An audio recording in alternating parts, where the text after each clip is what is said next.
it's important we just remind ourselves what customers are going to want.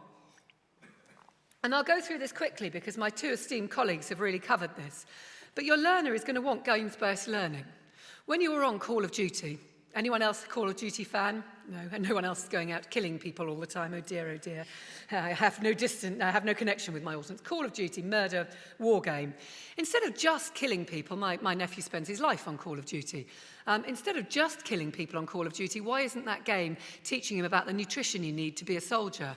Why isn't that game, instead of just teaching him how to fire and shoot, which will genuinely improve his trigger finger, why isn't it teaching him about the physical strains on the body? Why isn't it taking him through his PE, GCSE at the same time as being really good fun and very, very visually stimulating? I think all learners have the right to have their self-esteem enhanced. And they need that through school, whether that's school from sort of 5 to 13 in a structural way or whether it's personalised learning. What are we doing to use technology to help build what you can do and capture what you can do through online assessment, through virtual learning, as opposed to continually telling you what you can't do? How are we using, the customer is going to want technology of the future to be able to, and learning and education of the future, to be able to inspire them.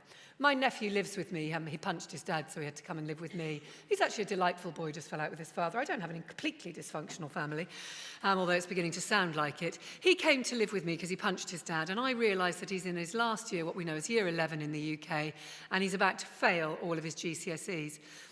He's a brilliant footballer. What did I do? I used football to inspire him to learn. We went online, we looked at American scholarships for universities in America. The poor kid had never heard of an A-level, so we were already off to a bad bat, but he's now got that behind him. He now uses his technology to learn his GCSEs online and do revision online every time he comes home. He's already decided it's not Miami, it's Michigan he wants to go to. He's already playing more and more football online. He's collaborating with pupils in the States to begin to teach them about some of the excellent coaching techniques that we've got in the UK, and he's doing his referee course and all the academic bit of it online. We must inspire children by starting from where they want to start. We must inspire and engage learners by captivating their ability to teach. Peer learning is where it's at. The other day I watched my daughter on Facebook and I noticed that she's 10. She was getting better and better and better feedback from the school. She's at junior school. And I realised she was going on Facebook and her best mates were all polling their homework and upping their standards. And she was doing bugger all but copying. However, she was getting better and better. See, girl, bright, boy, stupid. Girl, not get it, girl. Using technology to get better, boy, using technology to get in trouble. Not that I have any gender bias going on here. We need, obviously, to have great content, and we absolutely, definitely need to have mobile content. Mobile is where it's at. I tell you, I go to Ghana a lot. I was talking to a teacher out there who teaches in a very, very remote rural village, and we were having a system of sending books out there so that she could learn. And I took out a mobile phone, and I was gobsmacked. They've got no broadband anywhere, but actually mobile phone reception's not bad. I mean, she has to travel 5 miles out of her phone to get it, but she can get mobile reception.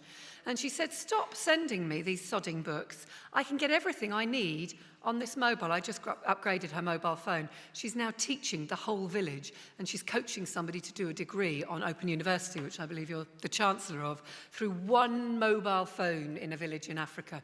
If we're going to inspire, we're going to reach the customers, it's got to be mobile. We can't rely on these because people can't get to them all the time. What do parents want? What do I want as a parent, as a customer of this new environment? I want bespoke packages that meet my kids' needs. Probably not so much up to the age of 13, but post 13, I want to be able to say, this is what interests them. I want to be able to pull the best content from around the world into my child's world. If they're going to learn the violin, I don't want some music teacher who misses when they clap teaching them in the classroom. I want them to be inspired by the best violinists in the world. I hate the violin. I learnt it for 4 years. In that time, I learnt 4 tunes. That was it. I talk with confidence about the music teacher who missed when they clapped. So I want bespoke learning, absolutely. I want worldwide content for my children. I don't want them to be confined to what's in that little island in the UK. I want the very best that's out there. And mostly I want flexibility. My life absolutely is not 9 to 5. I have 6 paid jobs and 8 unpaid jobs, and I'm a mummy. And I work when I get up at 2 o'clock in the morning on my handheld. I work on the train. And I don't work in the middle of the day because I'm refereeing a football match for charity. I need my kids learning to be as flexible as I know their life is going to be, because I want them to be ready for the life that is coming. I want oversight of what they are doing. I don't want letters home. God, those letters in the bottom of the bloody school bag. They are a nightmare. I never see them. I'm the chairman of Ofsted. I'm the only parent that didn't know their kid's school was being Ofsteded. It's ridiculous. Came home in a letter. I think he probably ate it on the way home. I want to be able to text my school what I think. I want to be able to communicate them using technology. I absolutely don't want to have to go in and see them. And I absolutely don't need Mr. Walker phoning me up and telling me how naughty my son is when I'm sat outside the Secretary of State for Education's office, as has happened on several occasions. Mostly I want to be able to benchmark what my children are doing. I want to understand how they are doing compared with a team of their peers. And those peers can be global, but I want to know what they're doing. As a government, as a customer, as a government, I need a skilled workforce. I sit on the board of the Royal Navy. I've said this 5 times. You can tell how proud I am. I love it. Sailors, it's great. Men in uniform, wonderful.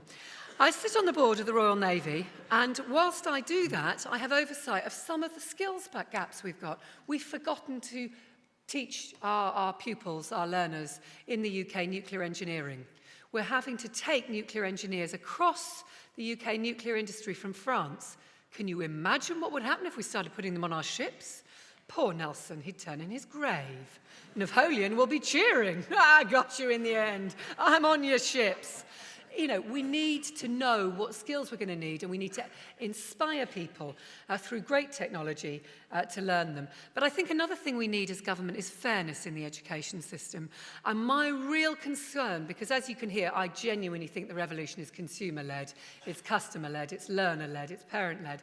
And what frightens me about that, and what terrifies me, is how are we going to ensure that people get real opportunity who are not motivated, who do not have motivated parents, or who do not have the skills or the access. And government must get engaged in bringing fairness into the system, so the new world is not about all of those who can make it happen.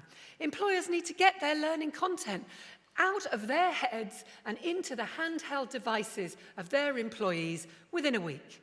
Not within 6 months, and this is now already possible. They need people who are skilled, who are adaptive, who are flexible, who are ready to be their workforce. And what we need, I think, to deliver this revolution is real leadership. It is no good being afraid. We have to stand on the front foot and nail our colours to the mast of what future learning and future education is going to be about. And we know it's online, we know it's mobile, we know it's technology, but we still know it's about great people who can inspire and engage and unite. And so we need leaders who will tell that story. We need creative, visionary people who are willing to take risks. We need entrepreneurs. We need what we call the social geek, who will stand up and decide what the world is going to look like and have the technological capability to deliver it. And I'm sure there's an awful lot of social geeks sitting in front of me, so I don't mean it in the least bit derogatory. We need some clicks in the system. We really need to crack the money following the content online. We haven't yet done it in the broadcast, in the digital, in the music, in the publications media.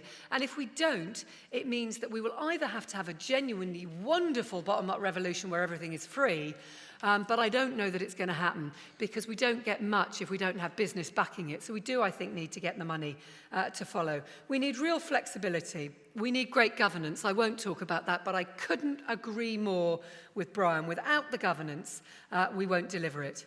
So what do I think the revolution is? I think the revolution is personalised learning. Obviously, it's online, it's in your hand, it's what you want, when you want it, where you want it. It's living systems, it's not machine model learning, where the customer is absolutely key, is absolutely king. And I think you in this room, by the mere fact that you are here, will be absolutely at the vanguard of meeting customer needs, using technology to inform, to inspire, to engage, and to teach, delivering 21st century learning to 21st century learners. Thank you for your time.